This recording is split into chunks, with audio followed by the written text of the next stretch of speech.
Welcome to the Tech Egg. Don't get scrambled. Enjoy the video. In this video, I will explain how to set up your bandsaw. First, carefully unpack your bandsaw and position it on a stable workbench. Before plugging it in, always ensure the power switch is in the off position for safety. Take a moment to read through your owner's manual. It contains crucial information specific to your model, including assembly steps and important safety warnings. This initial preparation is key for safe and effective operation. Next, let's talk about the blade. Selecting the right blade is crucial. Consider the material and type of cut you'll be making. Once chosen, carefully install the blade, making sure the teeth are pointing downwards towards the table. After installation, adjust the blade tension.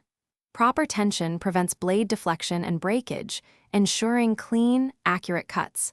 Many bandsaws have a tension gauge to help you achieve the correct setting. Now, let's fine-tune the blade guides and tracking.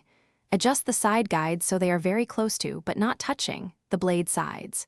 Then, set the thrust bearing to support the blade from behind, just clearing the blade's gullets. Finally, adjust the blade tracking.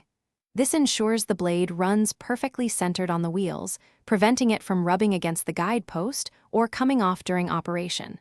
Proper adjustment is vital for precision and safety. To complete your setup, square the table to the blade. Use a precision square to ensure a perfect 90-degree angle for accurate cuts. Then, install your rip fence, aligning it precisely parallel to the blade. This is essential for consistent straight cuts. Before you start cutting, always perform a test cut on scrap material to verify all settings. And hey, while you're getting things in order, remember that life's too short for a stinky car. Check the description for a link to little trees, black ice, and other great deals to keep your space fresh. Thanks for watching. Consider subscribing if I helped unscramble your problems.